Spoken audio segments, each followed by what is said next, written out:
નમસ્કાર વિદ્યાર્થી મિત્રો, સ્વાગત છે તમારું તમારી પોતાની યુટ્યુબ ચેનલ માય ટીચિંગ ક્લાસમાં। આજે આપણે ભણીશું ધોરણ 10 વિષય હિન્દીમાં ગાલા સ્વાધ્યાય પોથીમાં પાઠ 4 એક પ્રશ્ન 4 ઉત્તર, જે એક પાઠ છે ને જેના લેખક છે શ્રી પ્રકાશ। ચાલો વિદ્યાર્થી મિત્રો, પ્રશ્ન નંબર 1 છે વિભાગ અ માં પ્રશ્ન નંબર 1 છે रिक्त स्थानों की पूर्ति की। जे काउंसमांथी शब्द आपेला छे एने तमारे जोईने लखवाना छे।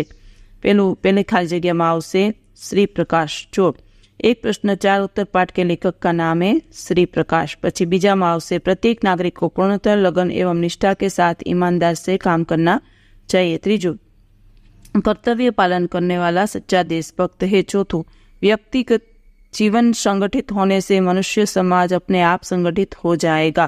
पांचवू तुम लोग जिम्मेदारी नहीं समझे, ये वाक्य वृद्ध सरकारी कर्मचारी ने कहा था। छठू अपने काम में गर्व लेना चाहिए। बीजो प्रश्न है सही विकल्प चुनकर लिखिए। चलो विद्यार्थी मित्रों, सीधा जवाब बोलूँ छूँ। पहला में आवशे वृद्ध सरकारी कर्मचारी, पछी छे बीजो वृद्धा स्त्री, तीजा में आवशे ईमानदारी, चौथा में आवशे तुम लोग अपने काम में गर्व नहीं लेते, डी।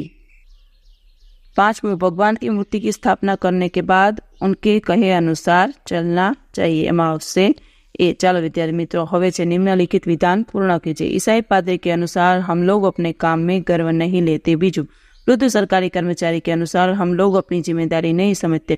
तीजू वृद्ध स्त्री के अनुसार भारत में लोग दूसरों के आगे नहीं बढ़ने देते। हवे छे एक एक वाक्य में उत्तर लिखिए। लेखक के पहले मित्र कौन थे? तो लखो लेखक के पहले मित्र एक ईसाई पादरी था। विदेशी महिला ने देश की अवनति का क्या कारण बताया? तो लखो विदेशी महिला ने कारण बताया था कि भारत देश के लोग बड़े आलसी होते हैं। त्रीजो ईसाई पादरी ने लेखक के प्रश्न का क्या उत्तर दिया? तो लखो ईसाई पादरी ने कहा था कि तुम लोग अपने काम में गर्व नहीं लेते। चौथो वृद्ध सरकारी कर्मचारी ने भारत के लोगों के बारे में क्या कहा? तो लखो वृद्ध सरकारी कर्मचारी ने कहा कि आप के देश के लोग जिम्मेदारी की भावना नहीं समझते। पांचवें तीसरे व्यक्ति ने लेखक के प्रश्न के उत्तर में भारतीयों को क्या कहा? तो लोगों तीसरे प्रश्न के उत्तर में कहा कि भारत के लोगों में उदारता नहीं है। छठो लेखक को किस बात की खपत है? तो लोगों लेखक को देश की दशा को लेकर चिंतित हो रहे कई विशेष पुरुष, फिर भी हमारा देश उन्नति क्यों नहीं कर रहा है। सातवां कुटुंब व्यवस्था किस प्रकार नष्ट हो गई? तो लोगों हमारे देश में लोग खुद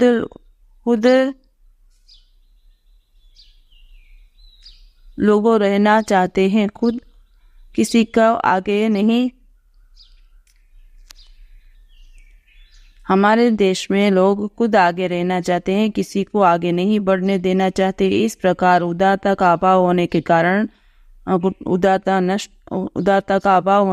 कुटुंब प्रथा नष्ट हो गई है। 8 हम किसकी जय जयकार करते हैं? तो हमारे देश में बड़े बड़े नेता हो गए, हम उनकी मूर्ति की स्थापना करते उनका जय जयकार करते हैं। 9 देश सच्चा देशभक्त कौन है? तो लोगों जो अपना कर्तव्य दीप प्रकार से करता है वह सच्चा देशभक्त है।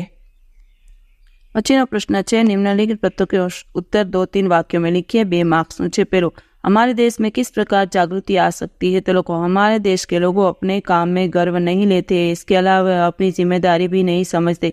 यहाँ के लोग का महत्व नहीं समझते, स्वयं मेहनत करते हैं। वे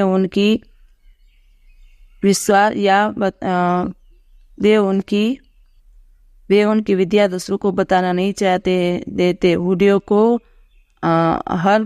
हार कर लाया जाए तो हमारे में जागृति आ सकती है। बीजो मनुष्य समाज को संगठित करने के लिए हमें क्या करना चाहिए? तो लोग मनुष्य समाज को संगठित करने के लिए अपने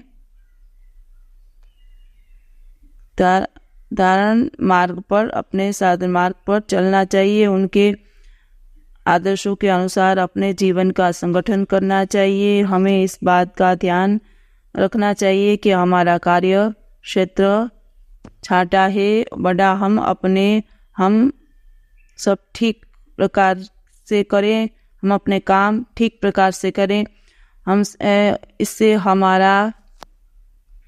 हमारा व्यक्तित्व जीवन संगठित हो जाने के बाद मनुष्य समाज अपने आप संगठित हो जाएगा। छोटो प्रश्न है, 4-5 वाक्यों में उत्तर लिखिए। ईसाई पादरी ने लेखक के प्रश्न का उत्तर किस प्रकार दिया? लिखो। ईसाई पादरी लेखक का विदेशी मित्र था। उन्होंने लेखक को प्रश्न के उत्तर में कहा कि तुम लोग अपने कार्य में गर्व नहीं लेते। उन्होंने अपनी बात पूरे स्वार्थ में करते हुए कहा कि यहाँ के लोगों की कथनी और करनी में बहुत फर्क होता है। अपने मालिक की शुभकामना की प्रतिज्ञा करते हैं, नौकरी मिलते ही वे अपनी जीविका को ही खराब समझने लगते हैं। वे अपने अन्य साथियों के साथ मिलकर काम खराब कराने का के लिए षड्यंत्र रचते हैं और मालिक को हैरान कर देते हैं। अन्य में लोग साधारण स्पर्धा में नौकरी के लिए दरखास्त देते हैं। जब स्थान मिल जाता है तो बड़ी निष्ठा और लगन से काम करते हैं। हमें इस बात पर ध्यान देना जरूरी है। बीजो, वृद्ध सरकारी कर्मचारी ने लेखक के प्रश्न का उत्तर किन किन उदाहरणों में समझाया? तो लोगों, वृद्ध सरकारी कर्मचारी लेखक के मित्र की भी लेखक ने जब हमारे देश पे उन्नति न करने का कारण पूछा तो उन्होंने उसे उत्तर दिया कि आपके देश के लोग में जिम्मेदारी की भावना नहीं है। लोग दूसरों के प्रति अपने कर्तव्यों को नहीं बताते, काम को पूरा करने का गुण भूल गए हैं। हकीकत किसी को किसी पर पूरा विश्वास नहीं होना। मेहमान समय पर आएंगे और मेहमानों के वह विश्वास नहीं होता कि समय पर खाना मिल जाएगा। यह विश्वास नहीं होता कि धोबी और दर्जी वो अपने देखेगा और उन्हें लगता है कि समय पर काम मिल जाए। पर चलल वाल को यह विश्वास की छाती है कि नौकरी से उनके आंखें फूट जाए। चलो त्रीजू, एक बड़ी वृद्धा स्त्री ने प्रश्न का उत्तर किस प्रकार दिया है? तो लोगों, एक बड़े विदेशी महिला का लेखक के परिवार से बड़ा प्रेम थे। उन्होंने अपने 40 वर्ष देश की सेवा में लगा दिए थे। यहाँ के बारे में उनका अच्छा अनुभव भी था। लेखक ने प्रश्न का उत्तर देते हुए उन्होंने कहा कि भारत के लोगों में उदारता नहीं है, इसलिए वे खुद को आगे रहना चाहते हैं, दूसरों को आगे नहीं बढ़ते। हमारे देश में अनेक गुणी नवयुक्त है। इनका अनेक गुणी नवयुवक है। इन नवयुवकों का अपनी योग्यता दिखाने का मौका नहीं देते। वे अपने गुण दूसरों को नहीं सिखाते। यहाँ तक कि पिता पुत्र के घर का नाम नहीं बताता। इसके कारण उनके कुटुंब नष्ट हो चुके हैं। देश में भी यही हालत है। बड़ा छोटों को मान नहीं सिखाता। इस प्रकार अनेक अविस्तार औषधियों और वैज्ञानिक गुण गुम हो जाते हैं। हवे चौथुं, देश को कैसे नागरिकों की आवश्यकता है और क्यों? लोगों, किसी भी देश की उन्नति उसके गुणी पश्चिमी निष्ठा भाव, जिम्मेदारी, उदारता तथा विकासशील नागरिक पर आधारित होती है। हमारे देश ने एक समय और ईमानदार नागरिक की आवश्यकता है, जिससे कभी और कथनी और करनी में अंतर न हो। प्रत्येक नागरिक को जुर्म का महत्व समझना चाहिए और यह बात आज मान कर चलना चाहिए कि संसार में कठिन परिश्रम के बिना कभी किसी की कुछ नहीं मिलता है। संसार में जो भी बड़े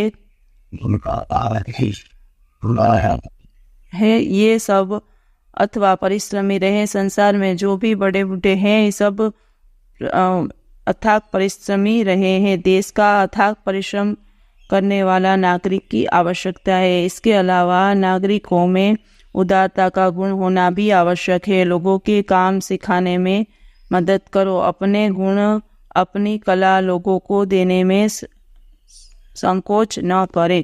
चलो विद्यार्थी मित्रों, 7वां प्रश्न है, तुम लोग अपने काम में गर्व नहीं लेते, आशय स्पष्ट कीजिए। वृद्ध ईसाई पादरी ने कहा था कि भारत के लोग अपने काम में गर्व नहीं करता, इसलिए देश की उन्नति नहीं हो रही है। इनके अनुसार यहाँ के लोगों की कथनी और करनी में बड़ा अंतर है। ये उदाहरण के रूप में नौकरियों को लिए बड़ा करने और नौकरी मिलने पर गुट बनकर मालिक के साथ हर व्यवहार करने की बात बताते हैं। हवे छे बीजू, तुम लोग जिम्मेदारी क्यों नहीं समझते। वृद्ध सरकारी कर्मचारी के कहा अनुसार अपनी जिम्मेदारी न समझने के कारण लोगों के अविश्वास की भावना कर गई है। किसी को यह विश्वास नहीं रह गया कि उसका काम समय पर होगा अथवा काम करने का उसे समय पर मुआवजा मिल जाएगा। किसी के व्यवहार के बारे में पाएगा।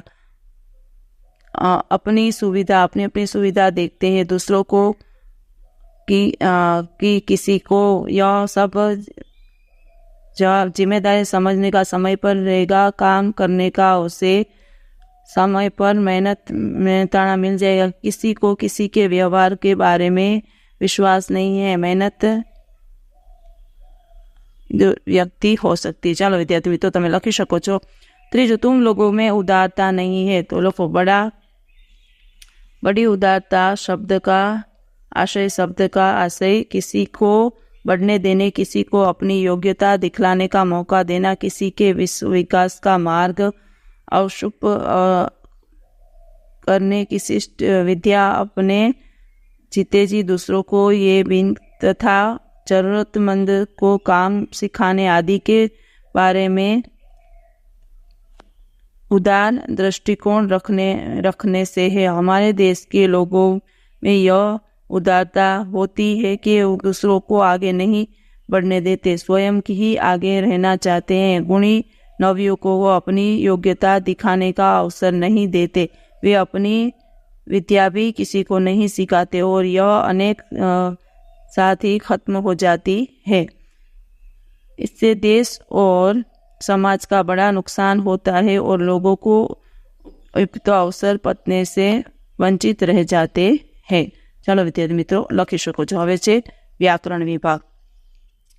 शब्द समूह के लिए एक शब्द पहलो, किसी बात के लिए व्यापक सामूहिक प्रयत्न तो के आंदोलन। पछी छे पत्नी के साथ तो के सपत्निया, पछी बढ़ई, पछी अविश्वसनीय, पछी बही, पछी पर्याप्त, जीविका अने पादरी। पछी छे षड्यंत्र ने पितामही। हवे संधि छोड़िए। बी प्लस आख्यान, वीर प्लस अप, इति प्लस आदि, षड प्लस यंत्र, वी प्लस आकुल, सार प्लस अंश, देश प्लस अंतर, नी प्लस आश्रय। पछी छे संधि जोड़ो, तेमां आवशे पहेलुं उन्नति, पछी निश्चिंतता, पछी कमलेश अने अनर्थ। पछी छे मुहावरों का अर्थ वाक्य में प्रयोग कीजिए। पहलू, बहुत परेशान करना तो बच्चों ने दादी माँ की नाक में दम कर दिया। बीजू, काया पलटना तो के बहुत बड़ा परिवर्तन होना। वाक्य लोगों समग्र सम्राट अशोक ने अपने महल की काया पलट दी। त्रीजो, इतश्री समझना, अंत मानवना। मोहन ने अपने कारोबार में आगे बहुत बड़े नुकसान के कारण इतिश्री मान लिया। चौथुं, ज्यों को त्यों पड़े रहना, उन्नति न होना। आलसी लोग ज्यों के त्यों पड़े रहते हैं। ने पांचवुं, षड्यंत्र रचना पूरा करने के लिए प्रयत्न करना। हवे छे विरोधी शब्द। गृहस्थ तो के सन्यासी, नौकर तो के मालिक, वृद्ध तो के युवा, व्याकुल तो के स्थिर। पर्यायवाची शब्द संकोच तो के शर्म ने विपाक, अने पछी छे बाध्य तो के विवश। સત્કાર તો કે સન્માન, દાસતા તો કે ગુલામી, અસ્પૃશ્ય તો કે અદ્વૈત, સ્વતઃ તો કે સ્વયં, અપને આપ. પછી છે ભાવવાચક, પેલું અપના તો અપનાપન, યોગ્ય તો યોગ્યતા, ઈમાન તો ઈમાનદારી, ઉન્નત તો ઉન્નતિ, દાસ તો દાસી, જિમ્મેદાર તો જિમ્મેદારી, ઉદાર તો કે ઉદારતા, આવશ્યક આવશ્યકતા, ચાહ અને મેજબાન તો મેજબાની. પછી કર્તુવાચક, પેલું પ્રચારણ, પછી લેખક, પછી ભૂલક્કડ, ધોબી, પછી દરજી, મૂર્તિકાર, દુકાનદાર, સેવક, આંદોલનકારી, પ્રેમી, સ્થાપક અને શિક્ષક. પછી છે વિશેષણ, નિશ્ચિત, વ્યક્તિગત, સંગઠિત, ભારતીય, ધાર્મિક, ગર્વિત, દૈનિક અને હાર્દિક. પછી છે સમાસ, પેલું છે કર્મધારય, બીજું તત્પુરુષ, ત્રીજું તત્પુરુષ, ચોથું દ્વંદ્વ, પાંચમું દ્વિગુ, છઠ્ઠું દ્વંદ્વ, સાતમું દ્વંદ્વ, આઠમું કર્મધારય, નવમું તત્પુરુષ, 10મું તત્પુરુષ, 11મું બહુવ્રીહી. મનુષ્ય સમાજમાં લખો તત્પુરુષ. ચાલો વિદ્યાર્થી મિત્રો, આજના વિડીયો લેક્ચરમાં આટલું જ. જો તમને આ વિડીયો ગમ્યો હોય તો લાઇક કરશો, તમારા મિત્રો સાથે શેર કરશો, મારી ચેનલને સબસ્ક્રાઈબ પણ કરશો. આવજો.